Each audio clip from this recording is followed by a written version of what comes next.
Assalamualaikum warahmatullahi wabarakatuh. Nama saya Alsya Astria, kelas A2 Manajemen, NPM 191111095, akan menjelaskan metode FIFO, metode LIFO, dan metode rata-rata.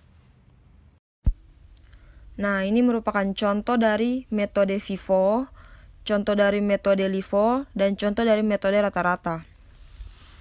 Untuk menghitung beban pokok penjualan, persediaan awal ditambah pembelian. Nanti jumlah barang untuk terjual dikurang persediaan akhir, sehingga akan mendapatkan beban pokok penjualan.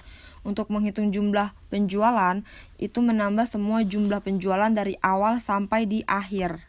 Nah, ini merupakan transaksi beda penjualan dan beban pokok. Pada tanggal 11 April, piutang terjadi di debit 2 juta, penjualan di kredit 2 juta, beban pokok penjualan di debit 80 juta, persediaan dagang di kredit 80 juta.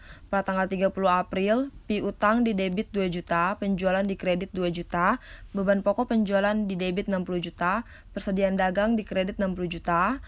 Hama tanggal 10 Mei, piutang terjadi di debit 2 juta, penjualan di kredit 2 juta, beban pokok penjualan terjadi di debit 100 juta, persediaan dagang terjadi di kredit 100 juta. Pada tanggal 19 Mei, piutang terjadi di debit 2 juta, penjualan terjadi di kredit 2 juta. Beban pokok penjualannya terjadi di debit 40 juta dan persediaan dagang terjadi di kredit 40 juta.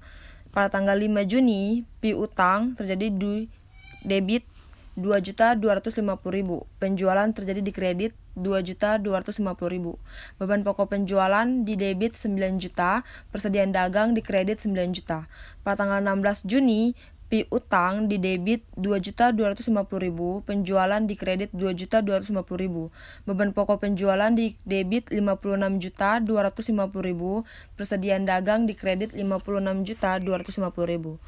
Pada tanggal 28 Juni, piutang terjadi di debit 2.250.000, penjualan terjadi di kredit 2.250.000. Beban pokok penjualan terjadi di debit 99 juta, serta persediaan dagang terjadi di kredit 99 juta.